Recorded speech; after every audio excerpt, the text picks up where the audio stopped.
we're itching to make history, provide a new way forward for the country, and let us look at our kids in the eyes and say to them that your country loves you, your country values you, and you will be all right. We need you to do that. Will you do that?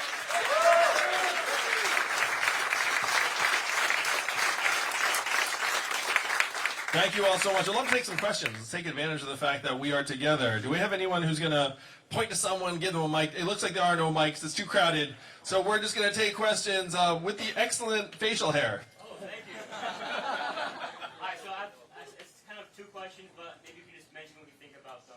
First of all, if you have any ideas what innovators like Elon Musk, what role they play in your plan for the future of America and helping us with automation in our economy. And the second is, as a medical student, I'm kind of concerned about the way healthcare is going and what ideas you have for how we can improve the system.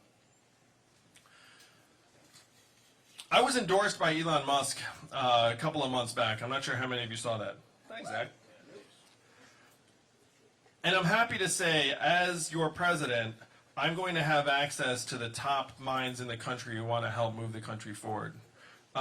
If you dig into my campaign, you'll find that though I'm going around, all right, let's rewind for a second. So I go to the Silicon Valley technologists and I'm like, hey, you guys automating away the jobs? And then you know what they say? Yeah, we are. And then you say, how do you feel about that? And they'll be like, not so good. Say, do you want to do something about it? I'd be like, sure, I'll do something about it. And it's like, oh, what can I do? I'd be like, well, you can donate to my campaign. You can make me president. We can start trying to like knit this mess back together. And then about half of them are like, done, I'm in. Half of them are assholes and don't care. It's like, that's true. I mean, I'm just being honest. Like half of them are like, I've got my bunker. I mean, I'm telling you. But then the other half, including Elon and Jack Dorsey and Sam Altman and Alexis Ohanian and others are like, Andrew, let's do it. Let's try and bring people together. Jack's from St. Louis, Missouri. Like, you know, people have families, people are patriots. Like, so as your president, we're going to start trying to bring in people from different backgrounds. I do not think that people who've been in government forever are going to solve some of the challenges of the 21st century. We need people who've been in government forever teamed up with people who've been in technology forever, teamed up with people who've been in nonprofits forever, people who teamed up with people who've been in business forever. Like, this is going to be a multidisciplinary team and approach, and I'm happy to say that there are a lot of very, very advanced technologists who are on board. I will also say that if you're a technologist who knows a lot, like let's say you're deep into AI, then you're deeply concerned about what's happening. I have not had the kind of meeting that went like this. I know what's around the corner. I know what the cutting edge is in the lab. I know what's coming, and it's going to be fine. Like, that's not the way that conversation ends. Like, the more you know, the more you're like, whoa, there's some like really hairy stuff around the corner. So that's the first half of your question. The second half, as a med student, congratulations. That's awesome. I could talk for a long time about our medical or healthcare system, but I'm just going to go into a few things that are relevant to you as a med student. We have to make your education less expensive, because right now we're going to load you up with about $200,000 in debt, and then what are you planning on specializing in or studying? Like, what type of medicine? I'm thinking emergency medicine right now. Wow. So this man is what's called an adrenaline junkie. Because that's what ER docs do. They like stand there. It's freaking George Clooney in ER. People look up at me like, oh, what's going on here? Well, time to save your life. So congratulations, man. It's freaking like, man, you got like nerves of steel.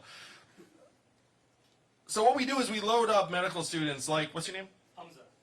Like Hamza, with a couple $100,000 in debt, and then we say, hey, like, what do you want to do? And then Hamza looks up and says, oh my gosh, I owe $200,000?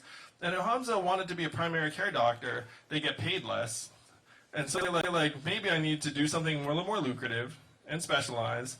And then it's like, oh, after I specialize, I guess I'm not going to do that in a rural area. I guess I'm going to do that in a major metropolis. So you wind up with circumstances where 30% of the country is a primary care desert. You look around and be like, hey, there's not a primary care doctor for miles around here. So we need to change our incentives to let you actually practice the kind of medicine that would be better for the public. We need to expand medical education slots. There's a massive doctor shortage in this country ongoing. Is it because there's a shortage of people who want to be doctors? No.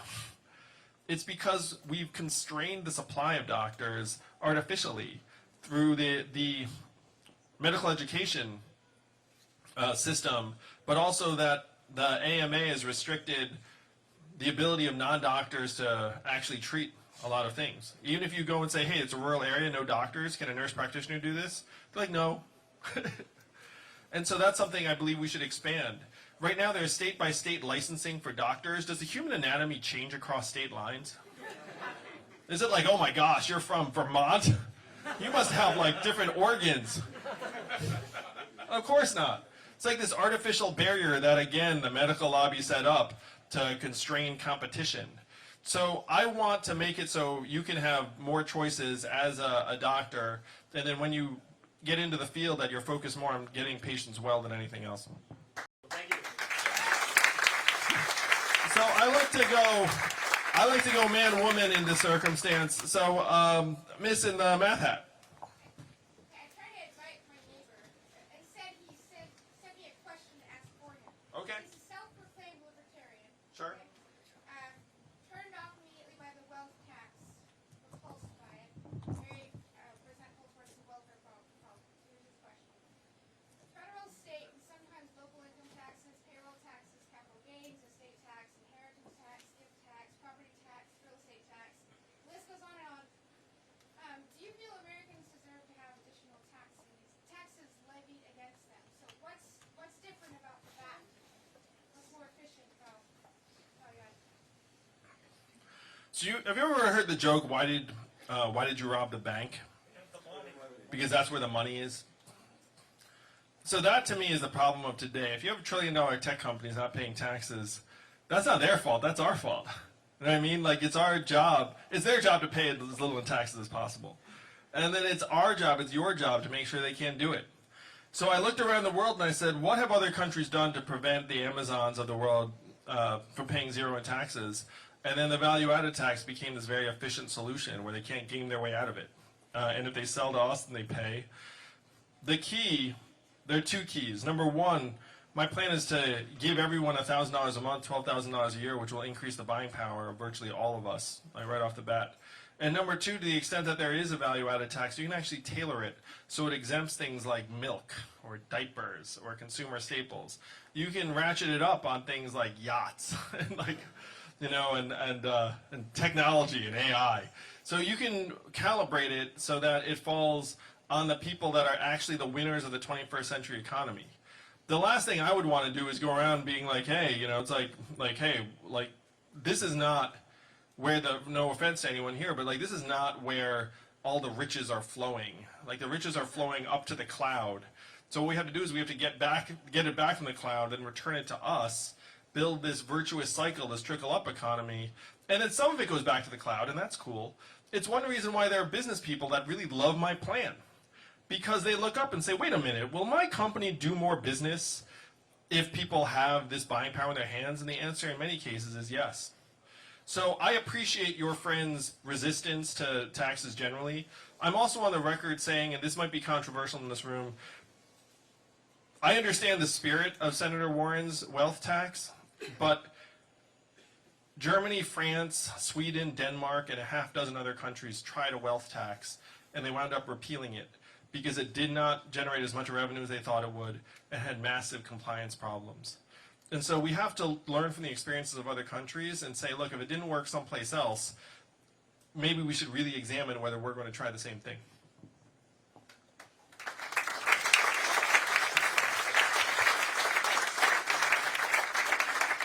Sir.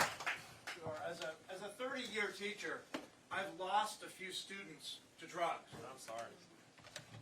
That's the way I would have said it 5 years ago. But today, I will say it, I lost those students' lives to the war on drugs. I appreciated your comment at the debate that somebody who reaches out for help with an opioid problem doesn't deserve a prison sentence, they deserve treatment. Why not go all the way? Why not legalize all drugs?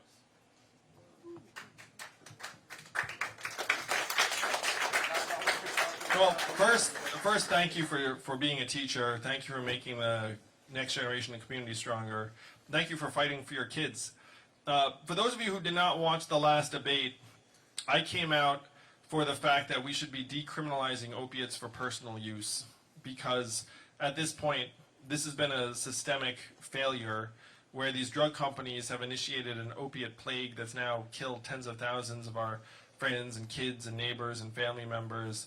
And we need to get people strong and well to the extent that we can. We need to claw back the money, the blood money that the drug companies made, put it to use in our communities.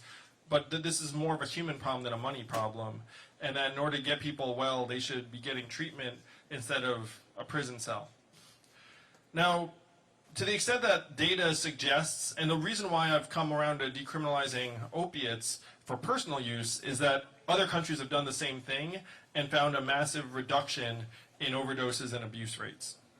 And so, and as you can tell, I really like data. And so if other countries have had an experience with, let's say, decriminalizing opiates and it's worked, then I'm like, oh, we should do that here. If there are other drugs that have had a similar experience in another form, then I'm open to examining the decriminalization of those drugs as well. I'm for the total legalization of marijuana, as one example.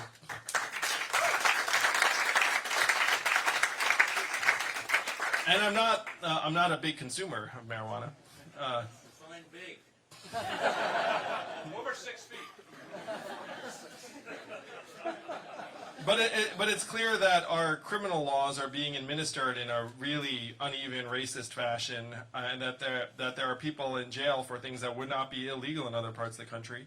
So not only would I legalize marijuana, I would pardon everyone who's in jail for a nonviolent marijuana-related offense.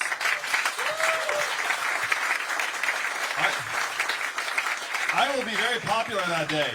It's going to be April 20th, 2021. And Andrew Yang will be standing there high-fiving people as they come out of jail.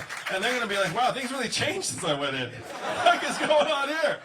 And I have to say, as president, I cannot wait to pardon people who just shouldn't be in jail in the first place, as opposed to some rich, well-connected weirdos that always seem to be getting these presidential pardons. You ever look at this? It's like, who are they pardoning? It's like, there's some really strange characters get the presidential pardon. I want to pardon someone like no one's ever heard of, that's just in jail for some like pot dealing offense. You're like, what? You're in jail for that? Like, anyway, that's like it's an aside.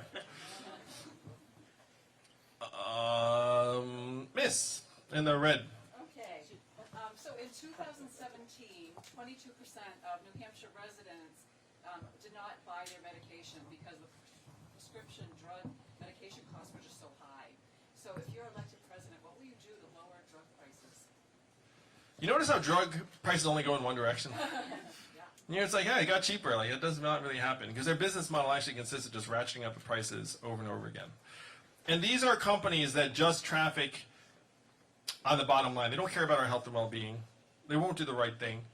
I have a friend who's a genius at numbers, and she said she dug through the numbers, and she has never seen profiteering and price gouging at the levels she does among the drug companies in particular. So I've got a 4-part plan to bring drug prices down. Number one, you're not going to believe this. Maybe you will believe this because things are pretty messed up in this country. Number one, we're not allowed to negotiate for lower drug prices on behalf of the American people right now. Because the drug lobby got in there and said, well, no, you can't negotiate. So that's one thing. We have to break the stranglehold of the drug lobby and say, of course the American government can negotiate for lower prices. And I'm going to suggest to you all, it's going to take a president like me who owes none of the drug companies or any of the lobbyists like a dime. Like, I don't care about any of that stuff.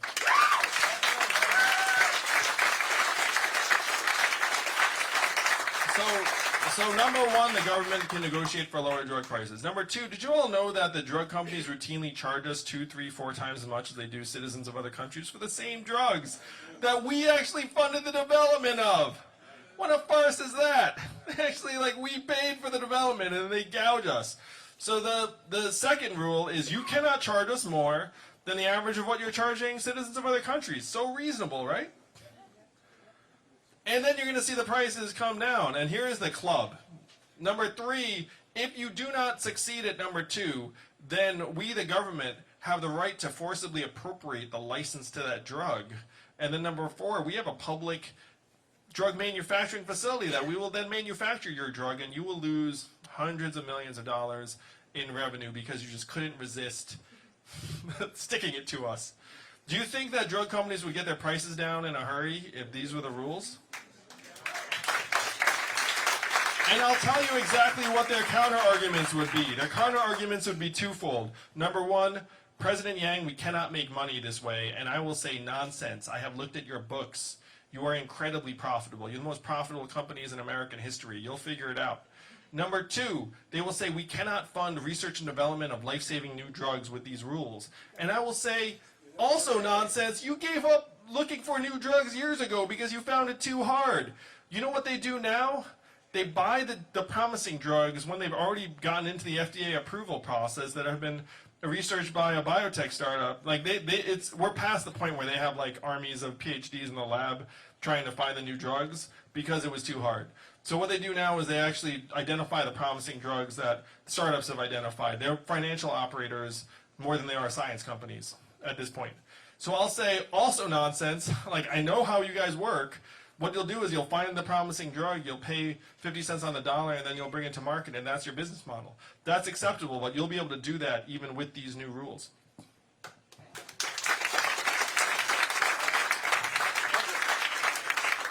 Press is on.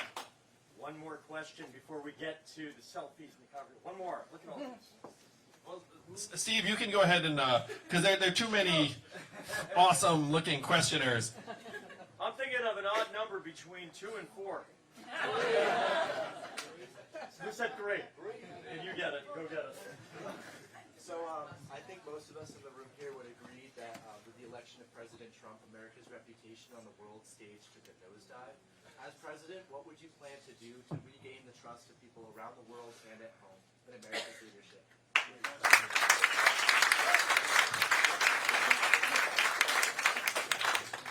Now, the rest of the world's looking at us right now saying, what has gone on with the United States of America? And I'm going to suggest to you all that if the pendulum swings to Andrew Yang, they're going to be like, wow, they turned that around awfully quick. So the order of operations was that we started to fall apart and disintegrate in our communities around the country. And it got so bad that we elected Donald Trump to be our president. And then Donald Trump has become an unpredictable and erratic and unreliable actor with our partners and allies, and they've thrown up their hands and said, oh my gosh, like he changes his mind on a dime, we're not sure if he's going to live up to his commitments. So we have to start to try and make ourselves stronger and more whole here at home first, because you cannot project a sustained and reliable foreign policy if you're falling apart at home. You'll still wind up getting whipsawed by political winds and the rest of it. First, we have to make ourselves stronger here. Second, we have to rebuild our partnerships and alliances abroad. It was James Mattis, who's now the Dove, he's like the Secretary of Defense, who said if you spend less on diplomats, you have to spend more on ammunition. And that is not where we want to go. We need to be spending more energy and resources on diplomacy and becoming the steady partner that most of the world expects and wants us to be. In terms of my principles, I have signed a pledge to end the forever wars because it is not the will of the American people that we're in a constant state of armed conflict for the last 18 years plus. And that's not the way it is in the Constitution either. What does it say in the Constitution? It will be up to Congress to declare war. And then you know what Congress did? They signed the AUMF and said, hey, executive branch, you can do whatever you want. And then now most Americans cannot even identify the conflicts we're presently engaged in. So I would repeal the AUMF. I would say we need to get our troops back home unless there's a vital national security interest at stake and we have a clear timeline and we have allies engaged. And then if we do decide to put our men and women in the armed forces into harm's way, it should be the will of the American people through Congress and not the executive branch just unilaterally making that decision on our behalf.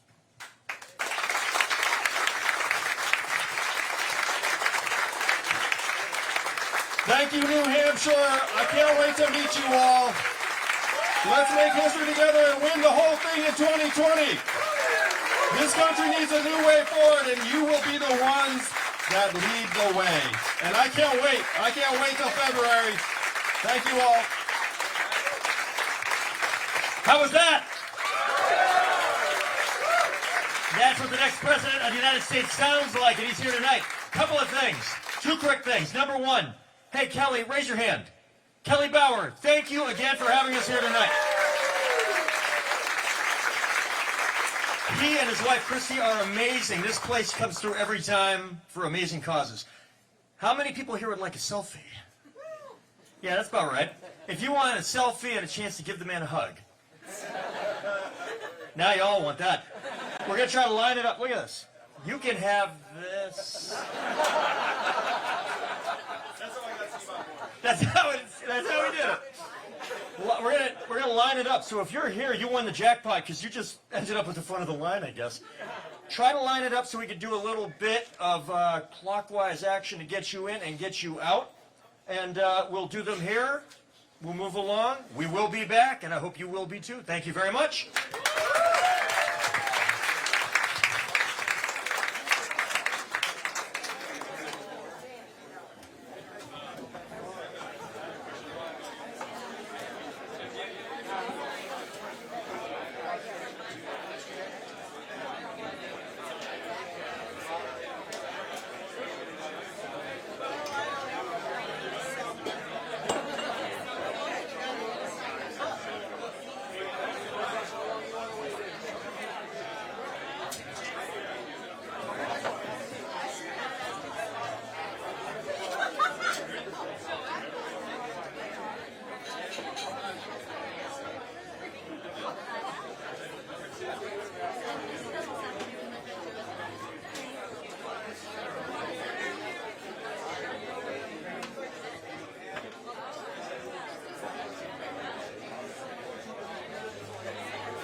John Kelly, Concord. Nice to meet you. Great time. What are your committees? I'm on the health committee. Focused on mental health. Good work. I'm back from my first term. I just got re-elected to the Summerford School Board, too. My second term. Right, that's a challenge. Trying to get us to go over before the selfie line started, but it was like hard to get us. That's because we couldn't get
Sorry,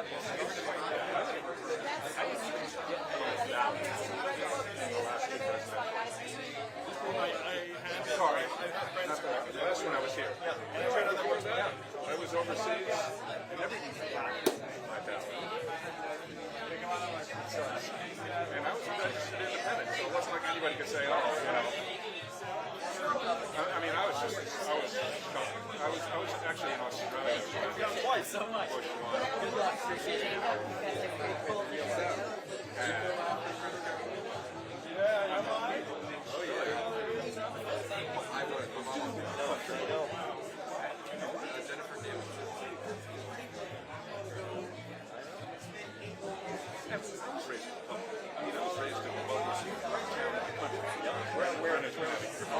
So, you know, I mean, there was only one that was wealthier per capita, and that was Kenilworth, Illinois, which had a population of like 3,000. He had a population of 70,000. So,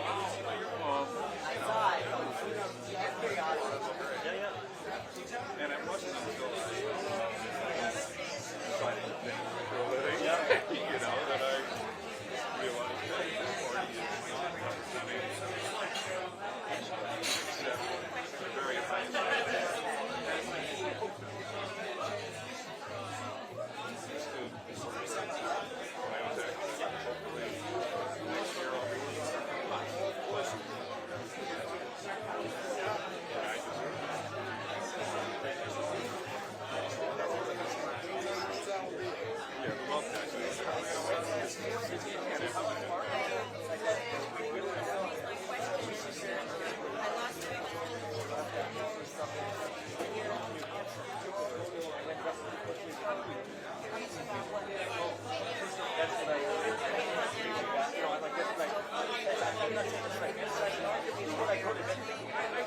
I do too. So, because, you know, I read through every website yesterday.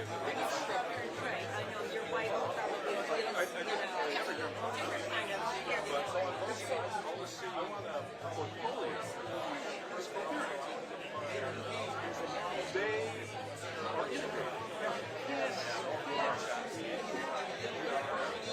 Without some changes in the text.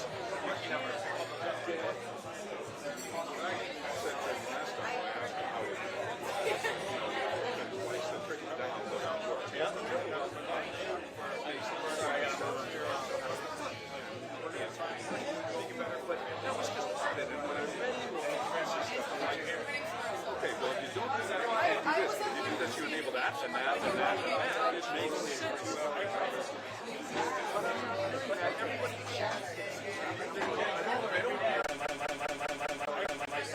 Oh, you got it. You got it. So I have to help you. Okay, yeah.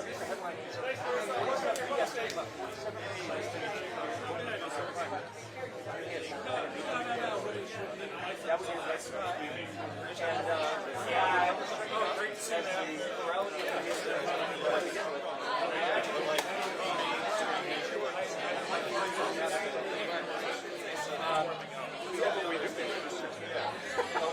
That's right. So 45% of the actually Democrats.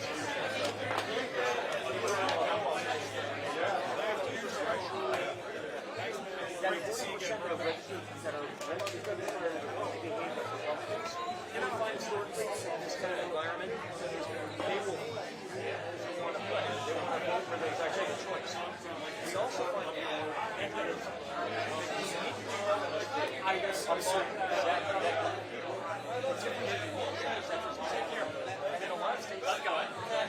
Question. I noticed that you created videos talking about how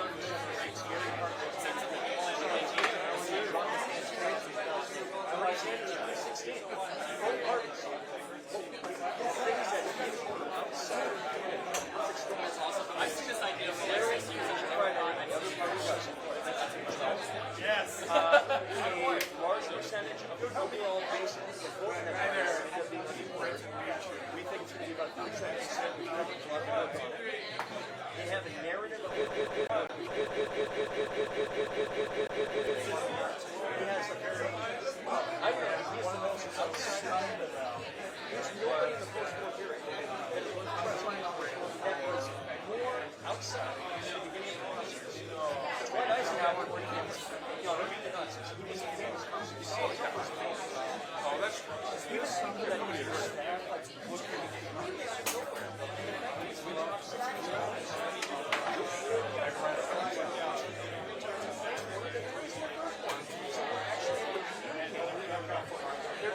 That's key. Because that's enough. I mean, you drive around the state. What do you see? Well, okay, with Vermonters. I drive. Well, I'm saying outdoor advertising in this state is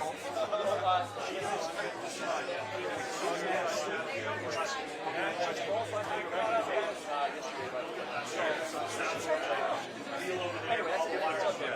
So, in every case, all those candidates case one, they end up frustrated with the unemployed and they make sure to be in the line as long as they're registered. I've got They got my information. I've signed up 6 ways from Sunday. Talked to Jacob, who's doing the same role as Governor Guilford. So, you know, he's supposed to come next weekend and we'll do some canvassing. And frankly, I don't think that's where my value is, but I'd like to see my ego. you would. Wait out. I have one, in fact. Because that's not mine. Thank you so much. I stuck it in here yesterday. All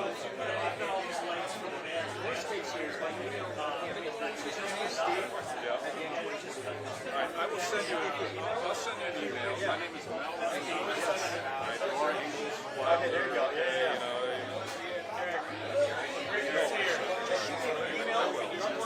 And The other thing I want to say is, I'm going to decide after this primary. I'm with you because I want to go. I get that.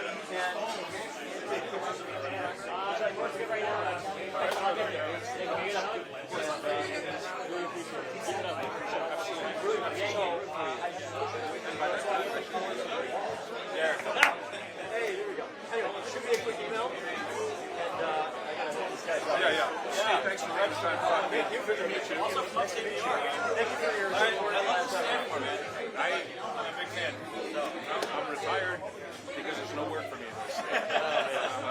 Strategic management gets all great out of that.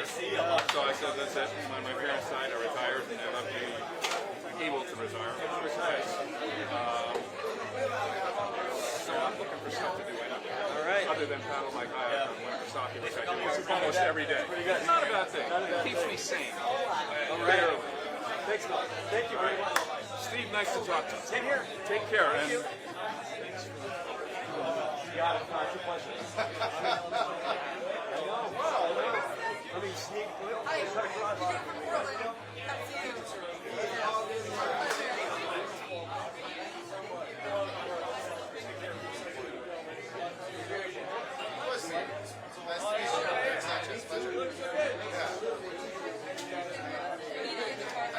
I saw it, I was like, right, I heard the answer to this immediately.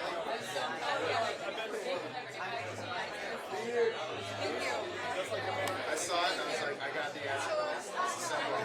Yeah, I was actually pumped, so thank you for, like, I was like, I did it. Yeah, exactly.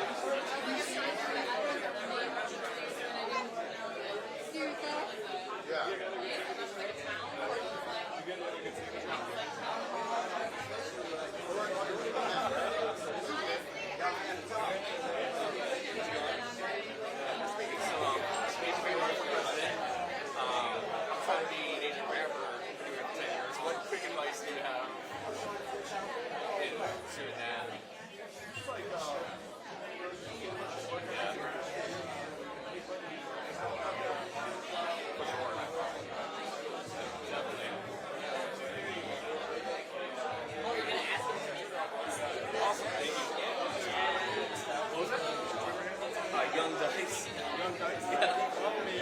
Absolutely. Thank you.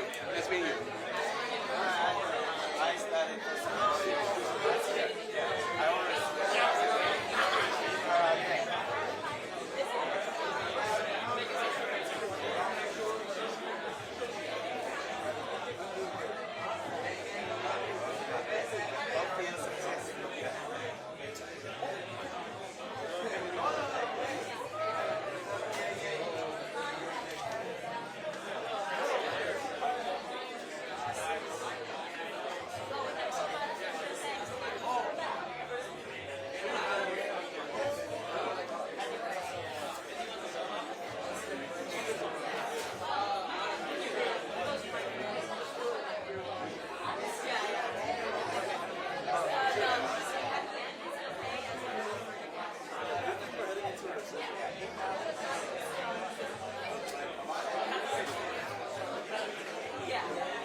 Come on.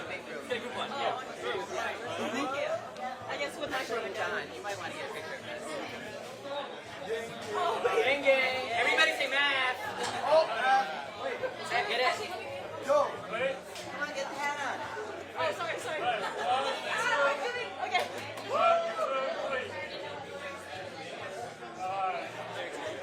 Thank you so much. Thank you. Kelsey, something. Do you have a quick question? Well done, guys.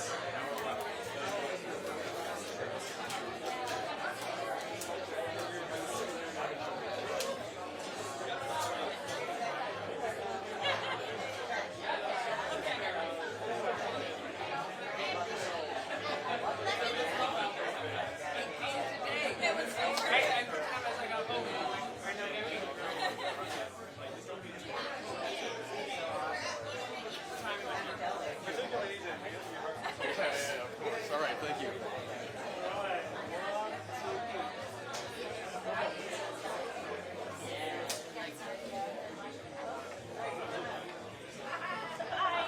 Nice to meet you. My head's too fat. It doesn't fit.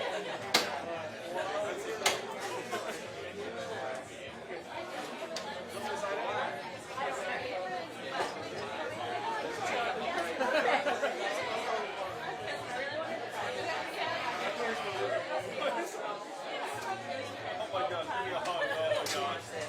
Beautiful work, one of the hardest.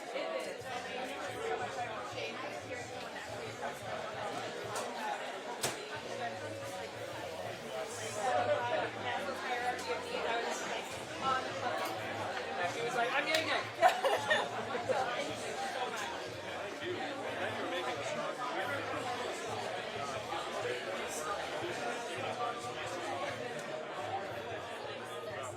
You know, I had a counselor when I was in junior high, and after that I was like able to have it. Yeah, right? Like, great sense. It makes you feel better. That's awesome. So hopefully we can make it. Thank you.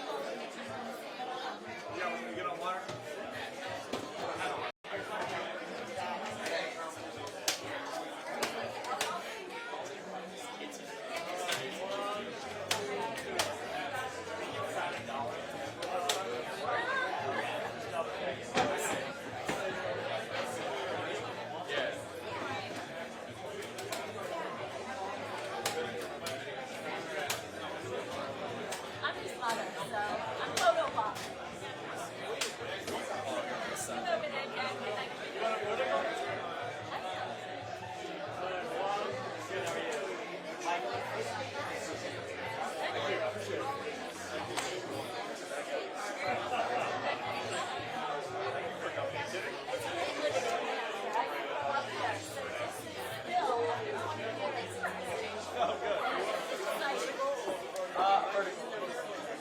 How's it going? I'm Michael. How are you? Good, thank you. I wonder if you could sign $1 for me. It's like, oh, that's all we got, right? Thank you so much. I'm a student actually from Ohio. I'm hoping for an internship. So, Midwest, man. Thank you so much. You're going to take it? This is Ellie. What's up, buddy? How are you? Well, I do this for fun. This is my side hustle. Thank you for coming. This is awesome. Ellie, do you have a math hat? What's that? Do you have a math hat? That's awesome. Is that fun?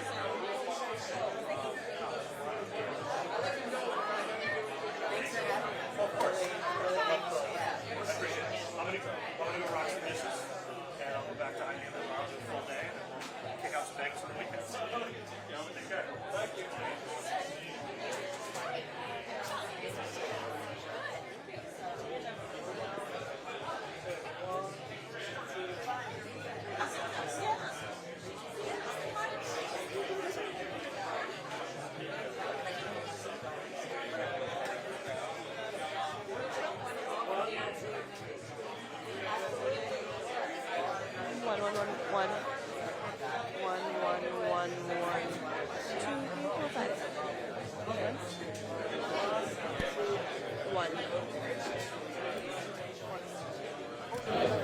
There. Okay.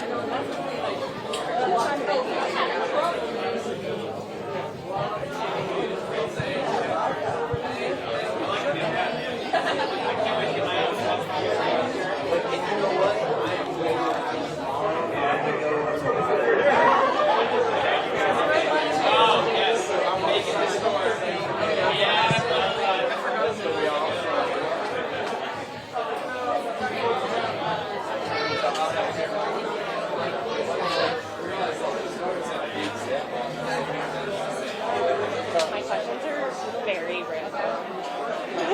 None of them go together. Like there's no logical train of thought whatsoever. Tell me we can get out.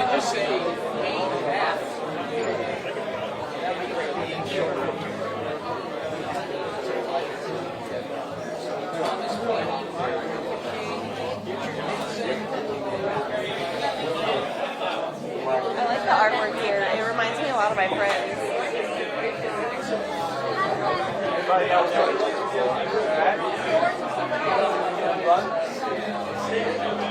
don't recognize it.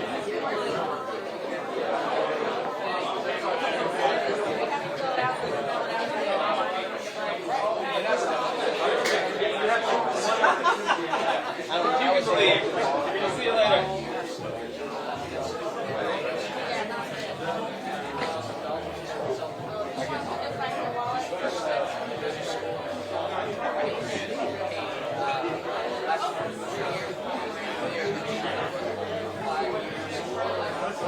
But you landed a pretty nice drop.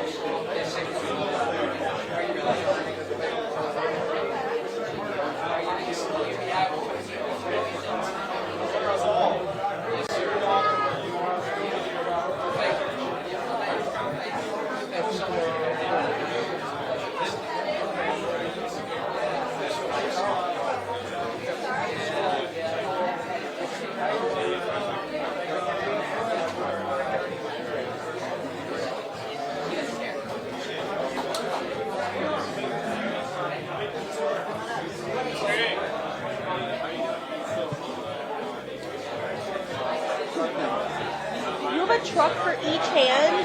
That's a lot of truck. He's trying to get to sleep after the last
microphone itself, honestly, probably isn't much. It's this guy that probably, the bottom part that's the wireless transmitter is what Is that what that is?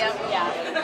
That way, like you saw, we plugged them into the system here so that we could get the clean audio directly from the mic. Yeah, see, like, our channel has been following Andrew for like... So it's a Sony, and then it literally just, like, pops up. Andrew, what are we gonna do with that $1,000 yang bucks?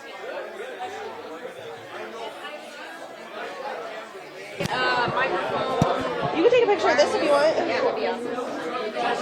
Everybody know exactly what it looks like. Yeah.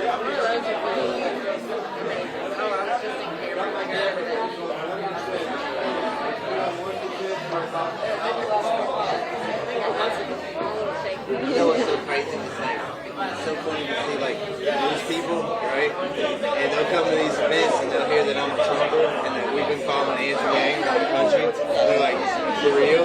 They're like this. Because when he talks about it in his speech, he'll talk about Trumpers who are coming over. You know how many Trumpers that we've gotten just over on Andrew Yang? Yeah. Do you ever do any media appearances though? We've done CNN, we've done Fox. Okay. So, what's his name? CNN did. Sarlin. Okay. Nicole Skanger did a piece. New York Times did a piece. Nice. Do you know? Wait. Which Fox show were you on?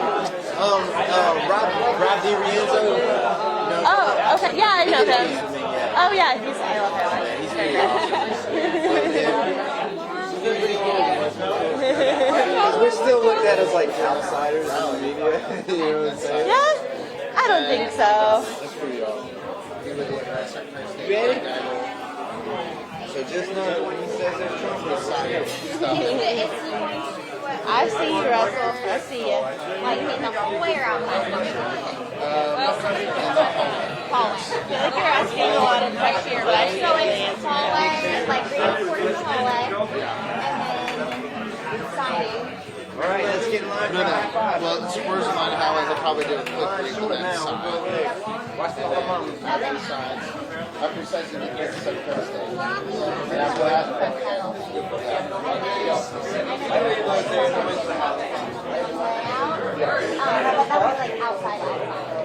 well, I think the rally's outside. Oh, okay. So you're gonna have supporters meet, and then like rally them, but then like the formal rally. Yeah, not like formal. Yeah. The river's hanging around. No, but like in terms of like That'll be tight. Any alteration? what time of seat getting there like on site? 11. So riding on site at 11, not necessarily just signing. That's correct. No matter what, it's still going to take like 5 to 10 doing like a quick rally before he goes in inside. Like 5 to 10 Outside. outside. Yeah. Outside at 11. Yes. Thank you. Thank you. All right, here's another great skate rap. That's it, Matt. Unfortunately, rep. We started fighting about child marriage. Fighting against child marriage. Huge challenge. Huge challenge.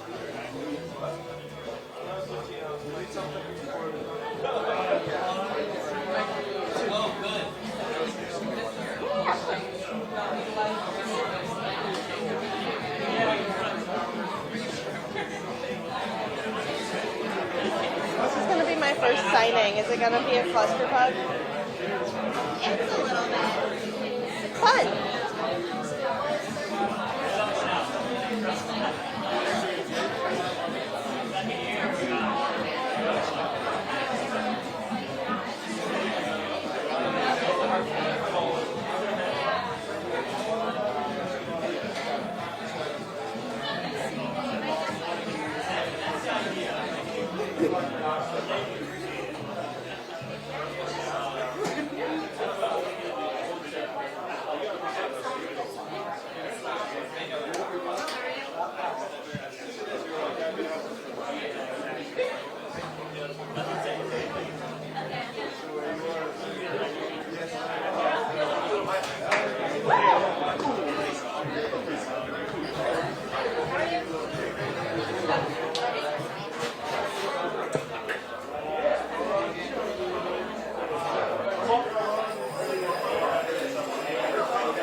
glasses aren't on.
The opposite of Donald Trump. He's the blonde guy who's bad at math. Half of it is a difference. Well, actually, it doesn't seem like it's much of a difference. Like, oh, Zach, that is dumb. Yeah, as I say, One. You guys notice we have like a real advanced team now that does beautiful. You guys get to watch this thing grow. That's what you get when you raise $10 million plus. Still raising. Very excited. We gotta give. You know, the reason we gaggle, he doesn't even like gaggles. He just likes you guys.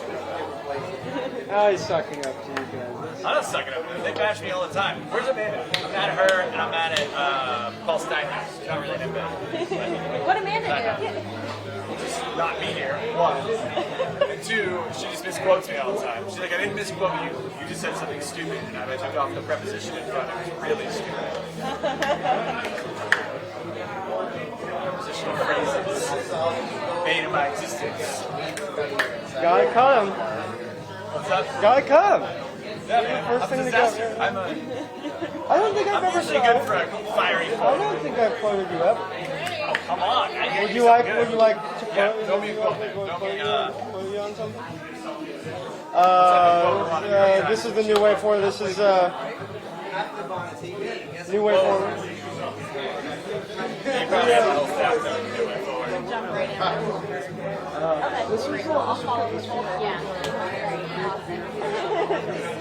It was better, right? Look at that. And you're watching it happen. That's right.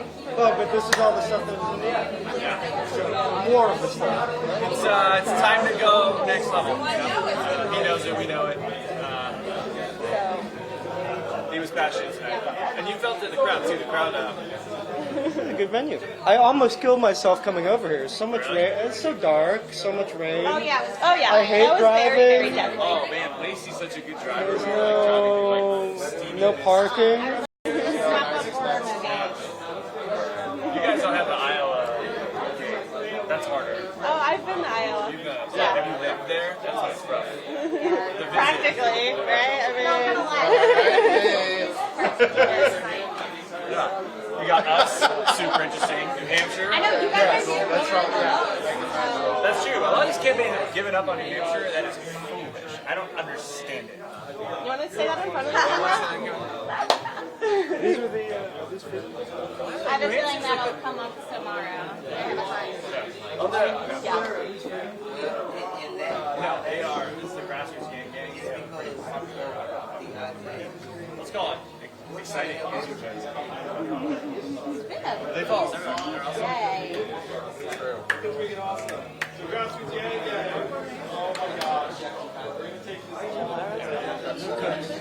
Party in the White House. I guess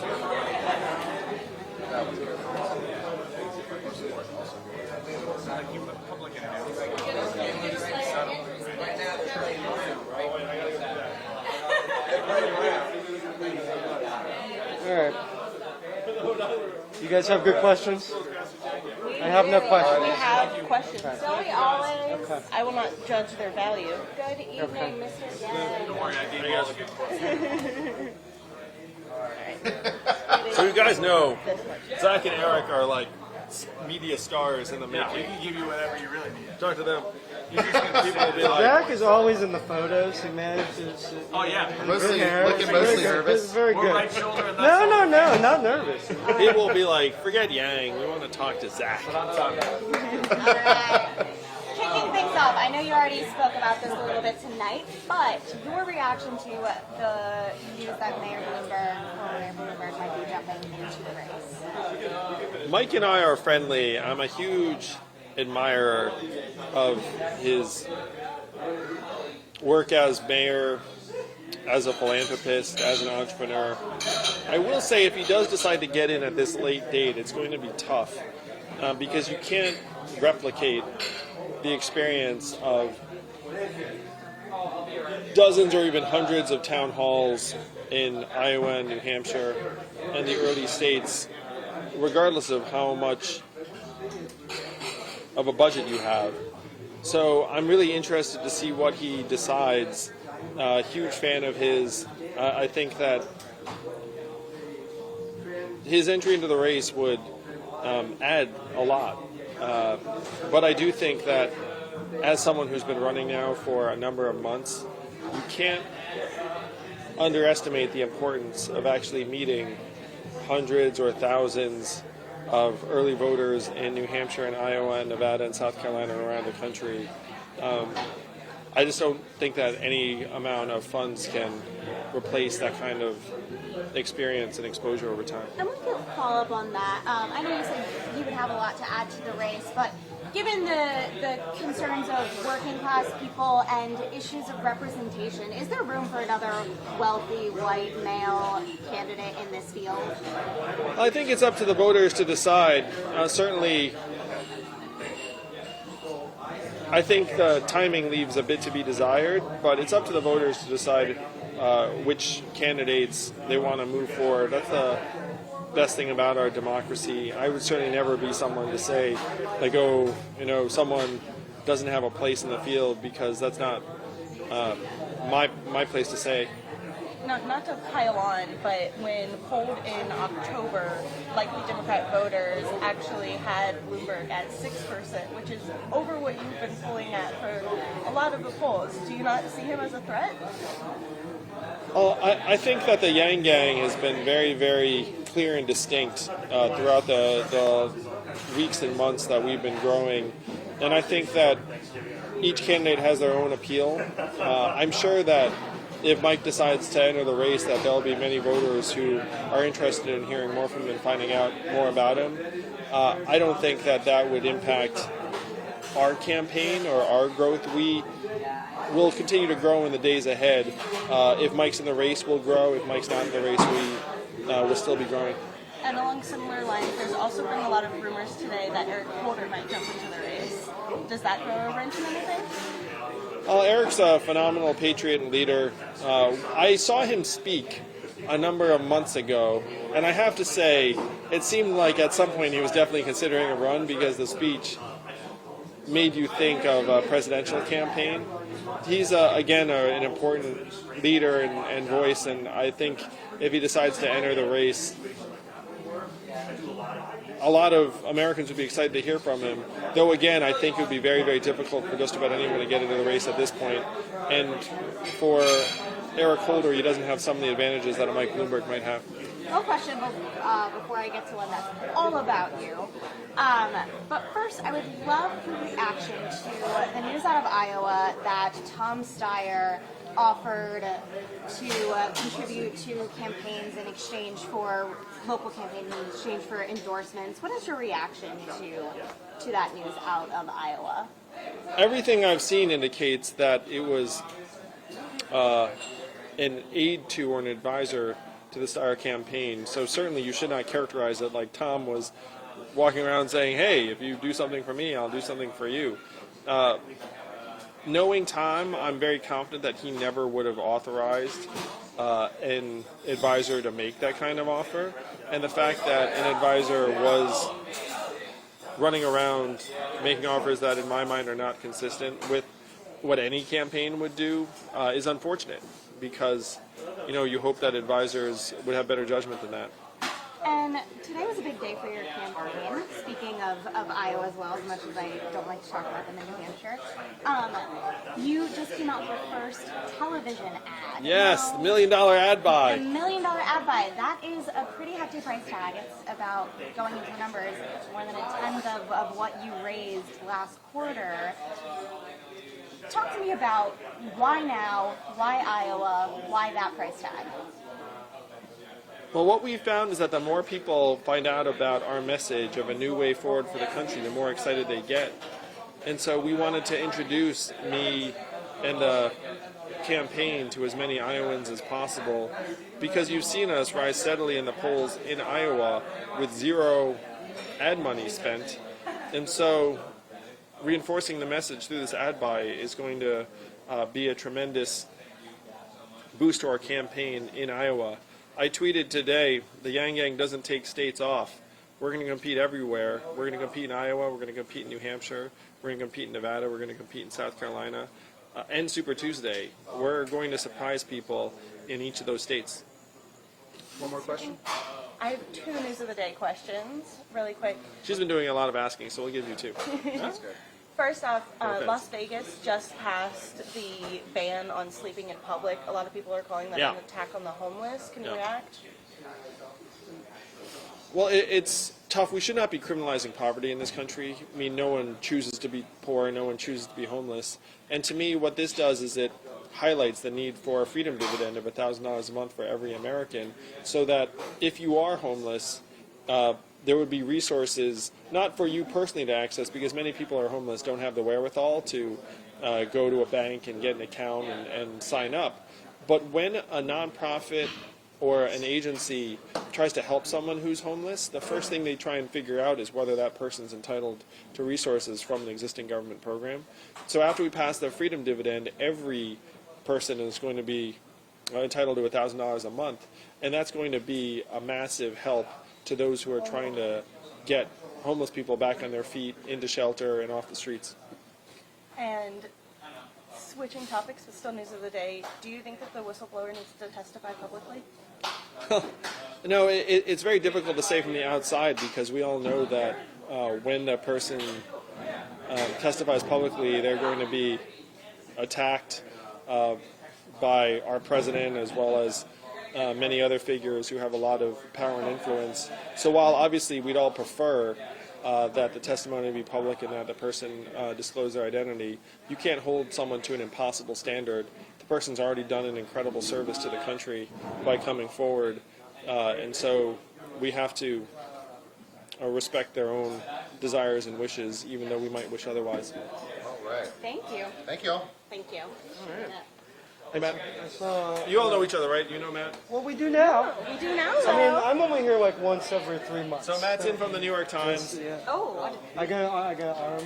That's very nice. Sure, man. Come on. I was at the